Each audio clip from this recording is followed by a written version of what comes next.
Welcome to the Deep Dive. Today, we're looking at a really big shift in federal buying, the revolutionary FR overhaul, or what people are calling FAR 2.0. It's a major rethink of the federal acquisition regulation.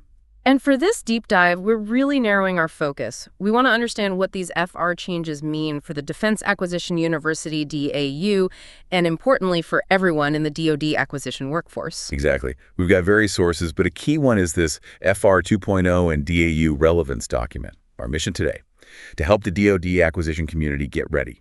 We'll outline the key changes, the actionable tasks you need to know about, and, the potential upsides and downsides. Yeah. So where did this all start? Well, the main catalyst was Executive Order 14275. It's called Restoring Common Sense to Federal Procurement, and it came out April 15th, 2025. That EO is really the driving force behind FR 2.0. Restoring common sense. That title definitely suggests a big change. What's the core problem they're trying to fix with this?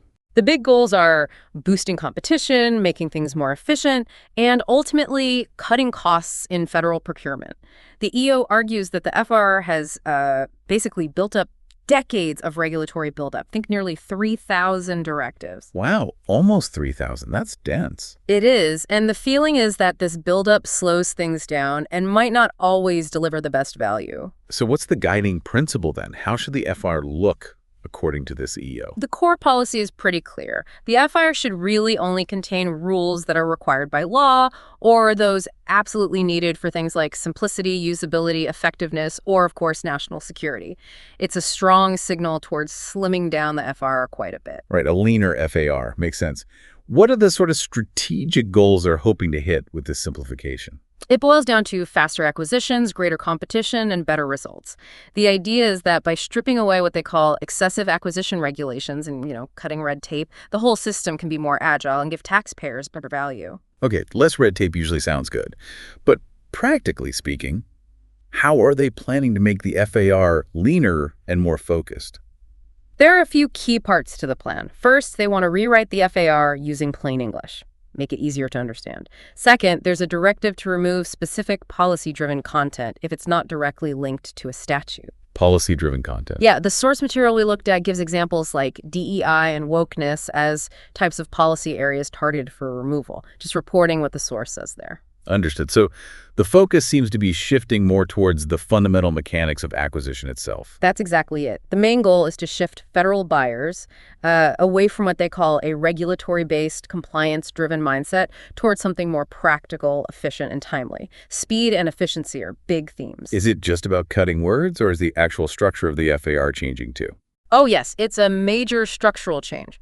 The plan is for most non-statutory regulations, the ones not required by law, to be replaced by buying guides endorsed by OFPP.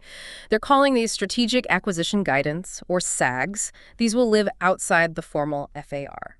Interesting. So the FAR itself becomes the core legal rulebook, and the how-to guidance moves into these separate SAGs. Correct. The FAR gets leaner, focusing on the absolute must-haves from statutes, while the practical advice and best practices go into these SAGs. And where will these SAGs focus first? Which areas? Initially, they'll target the big spend categories, things like IT, professional services, and facilities and construction, common areas. Okay.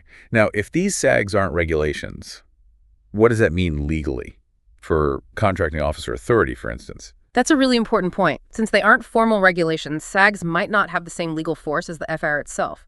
This could potentially give CIAs more flexibility in how they approach things. More discretion, maybe. Possibly. But it also raises questions like, what happens if someone follows a SAG and it doesn't work out well? Or doesn't follow it? Accountability might look different compared to breaking a specific FAR rule. It's something to watch. Okay, that sets the stage, well, the why and the basic structural shift. Let's dig into some specific changes. How about FAR Part 1, the foundation? What's happening there? Revised FAR Part 1 is going to really emphasize a few key things. Number one, achieving the agency's mission efficiently and effectively. That's paramount.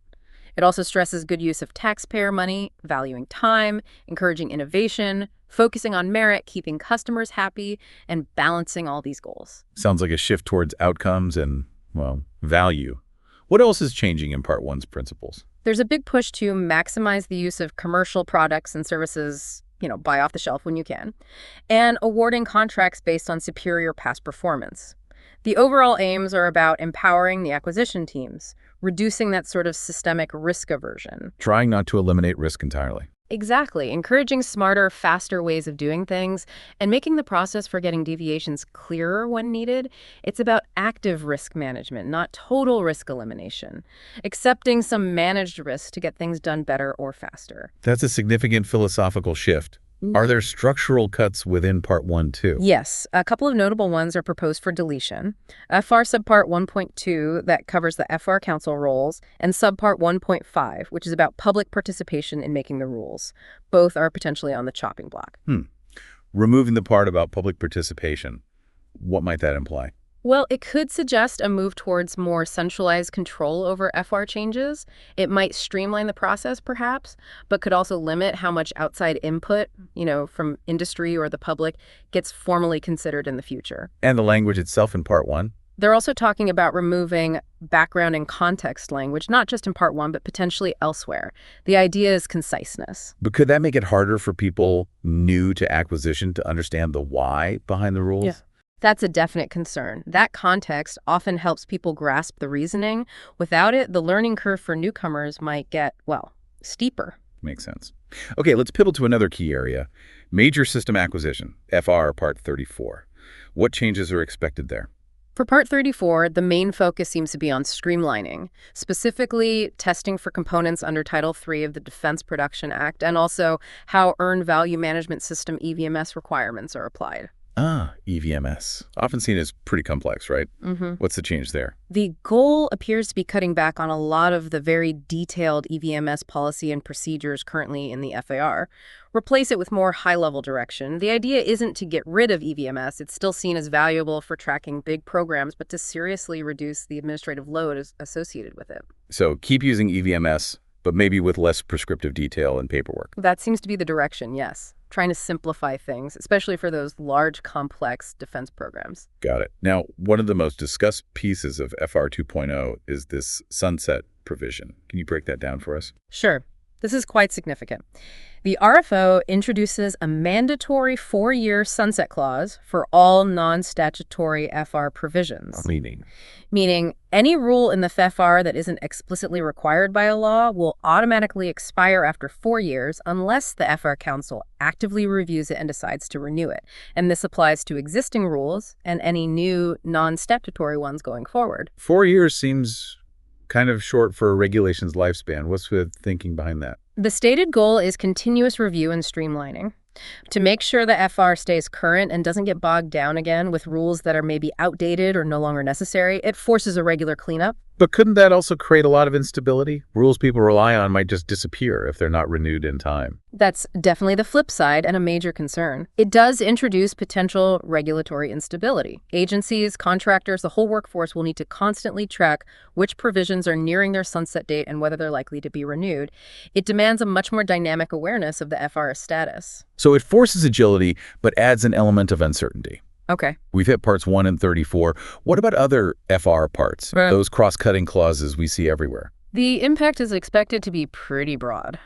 Take FR Part 12, commercial products and services. The plan is to eliminate most non-statutory requirements there, really reinforcing that commercial-first approach. Okay. Any others? We expect changes in Part 22 on labor laws and Part 23, which covers environment, energy, safety, drug-free workplace. Again, the focus will be on trimming requirements that go beyond what statutes mandate. And Part 52, the clauses themselves. Oh, Part 52 is going to see massive updates to match all these other changes. One estimate suggests that something like 45% of current FIR clauses are non-statutory. 45%, wow. That means they could potentially be removed or significantly changed? Exactly. They're potentially subject to this overhaul or the sunset provision down the line. Can you give us some examples of common clauses that might be affected, things people deal with daily? Sure. Think about really foundational ones like SAM registration, that's FAR 52.2047, or the annual reps and certs 52.2048. Even things like ordering under IDIQ contracts, 52.21618, order limitations, 52.21619, or allowable cost and payment, 52.2167. These could all be impacted. Those are absolutely core clauses. This really could change the day-to-day landscape. So how is all this rolling out? What's the implementation plan? It's a two-phase approach. Phase one involves the FR Council issuing model class deviation text for different FR parts. This will happen on a rolling basis. Agencies are then expected to adopt these model texts pretty quickly, usually within about 30 days, by issuing their own class deviations. So agencies start using these new rules via deviations before the final FAR is even updated. That's right. Phase two is the formal rulemaking process, the usual public notice, comment period, etc. That process will supposedly incorporate lessons learned from the deviation period and public feedback. That seems backwards, almost. Yeah. Adopt first, finalize later. It means the workforce could be operating under these temporary deviations for quite a while. It's certainly possible, yes. And GSA has already issued deviations for parts 1 and 34, so it's happening now. It really highlights why the workforce needs to get up to speed on these deviations quickly, because they might be the reality for some time. Who are the key players driving this? OFPP, the Office of Federal Procurement Policy, is spearheading it. They're working closely with the FAR Council, that's GSA, DOD, and NASA. And individual agencies like DOD with its DFARs have a big role in making sure their supplemental rules align. And the timeline. We know the EO was April 2025. What else? It's moving fast. Agencies had to name a senior official by late April. OMB issued memo M2526 in early May. More OMB guidance was due then, too. OFPP and the FAR Council are aiming for initial amendment actions by mid-October 2025, and like we said, model deviations started rolling out in May 2025. Formal rulemaking comes after that initial deviation phase, and then once a final rule is effective, that 4-year sunset clock starts ticking. That is definitely an aggressive schedule. Okay, let's bring this back specifically to the Defense Acquisition University and the DoD workforce. How does FR 2.0 hit DAU's mission? The impact on DAU is going to be huge. There's an urgent need for DAU working with FAI and the FAR Council to develop and roll out updated training based on the deviation guidance and those new strategic buying guides. This isn't just minor tweaking, it's a major curriculum transformation. Okay, break that down. What are the key areas DAU needs to transform in its curriculum for the workforce? All right, first, they need to weave in the new core principles from Revised's FR Part 1 mission first: efficiency, value of time, commercial preference, managing risk actively. Second, the curriculum has to cover the strategic buying guides, the SAGs, teaching people how to use these more flexible guides effectively. Third, courses covering the heavily revised parts like 1, 12, 34 need immediate, deep updates. Fourth, everything needs to reflect that plain English approach. And fifth, with the sunset clause and rolling deviations, DAU's continuous learning modules, the CLPs, become even more critical for keeping everyone current. It really sounds like more than just content updates. It's about how DAU teaches too, right? What changes do you see for DAU faculty's teaching methods? Absolutely. There needs to be a shift away from purely compliance-focused teaching, just memorizing rules, towards more application-based learning. Think more case studies, simulations, problems where students have to use critical thinking and judgment within this new framework. So less about the what and more about the how and why. Exactly. Faculty need to really push critical thinking, sound business judgment, and practical risk management, accepting managed risk, not avoiding all risk. FR 2.0 could even be a catalyst for teaching newer, smarter acquisition techniques. And they'll need to prepare students for the ambiguity that might come with this changing environment. So building judgment and adaptability becomes key. What skills and knowledge should DAU students, the current and future workforce, really focus on developing? They need to truly understand this more agile, principles-based FAR. They'll need stronger skills in strategic decision-making, negotiation, communication, because they'll likely have more discretion. They also need to be comfortable with digital tools and automation and understand how FR 2.0 affects the contractors they work with. It's a broader skill set. A real recalibration needed. Does this create any other opportunities for DAU beyond just training? Oh, definitely. DAU is perfectly positioned to become a thought leader here. They can research FR 2.0's impact. Is it effective? How does it affect the workforce? They can help shape best practices, maybe feeding into the SAGs. They can provide objective analysis of the challenges and risks. And they can be a forum for dialogue across the whole acquisition community. A huge opportunity. That makes a lot of sense. Okay, stepping back again for the bigger picture. Oh. What are the potential upsides of FR 2.0? Oh. The advantages people are hoping for? Well, the potential pluses are pretty clear. Streamlined processes, hopefully more efficiency, maybe enhanced competition if barriers are lowered, reduced complexity overall, and as we discussed, potentially more discretion and flexibility for contracting officers. All sound good on paper. But we've also touched on risks. What are the main concerns or challenges people are raising? There are several. That sunset clause brings potential instability. The adopt first, finalize later approach raises questions about public input on the final rules. There are real concerns about the impact on socioeconomic programs if non-statutory EO-based clauses get removed. Right, that could be significant. Also, the fast timeline could lead to implementation hiccups or guidance gaps. Some worry that reduced input opportunities might hurt small businesses or other groups. Contractors face uncertainty with so many clauses potentially changing, and there's a risk of losing some institutional knowledge that's currently baked into the FAR text. You mentioned the socioeconomic program impact. Can you expand on that a bit for our DoD listeners? Sure. The RFO's strong focus on sticking only to statutory requirements, removing policy stuff not directly in law, plus the proposed deletion of the FIR vision statement mentioning fulfilling public policy objectives.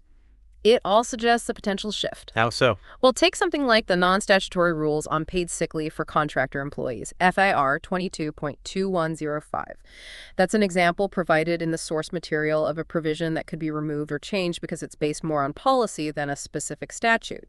Removing such provisions could change how the government uses procurement to advance broader social or economic goals. So streamlining for efficiency might have trade-offs with other policy objectives pursued through contracting. That's a critical point. Given all this, what should the DAU community leadership, faculty, students really be focusing on right now? What are the strategic imperatives? Okay, for DAU leadership, proactive engagement is key. Monitoring changes, allocating resources for updates, building strong partnerships with OFPP, the FIR Council, FAI, investing in educational tech for agile learning, and really championing research into FR 2.0's effects. And for the faculty in the classrooms. Faculty need serious professional development on FR 2.0. They have to adapt teaching, emphasize critical thinking, ethics in this new space, risk management, integrate the new principles and SAGs into everything, develop new resources, and engage in scholarship to stay sharp and contribute back. And finally, for the students, the workforce itself. Students need an adaptable mindset. Focus on understanding principles, not just memorizing rules that might change. Build those critical thinking communication skills. Stay informed constantly. Think about how this impacts your specific job. And DAU should really work to foster a strong community of practice, help people share knowledge as they navigate this. This has been incredibly helpful, really mapping out a complex transformation. To wrap up, what are the key takeaways, the actionable things our listeners in the DoD acquisition workforce should be doing now? Okay, 4 key things. 1, stay glued to acquisition.gov for those rolling model class deviations and guidance. 2, actively use the resources and CLP opportunities DAU provides on FIR 2.0. 3, start mentally shifting your focus from pure rule compliance to understanding the underlying principles and strategic goals. 4, consciously work on your critical thinking and risk management skills. They'll be more important than ever in this more empowered environment. Right. Stay informed, use DAU, think principles first, build critical skills. We've heard about the potential for efficiency, but also the need to watch for instability and understand those broader impacts. Exactly. It's a massive change, potential for real improvement, but definite challenges to manage proactively. And with that, we'll leave you, our listener, with a final thought to chew on. How will a more principles-based FIR really change your day-to-day decisions? How will it affect your ability to meet the mission? And what role will your own judgment, your own commitment to continuous learning, play in this new world of FR 2.0? Something important to consider. Thanks for joining us for this deep dive.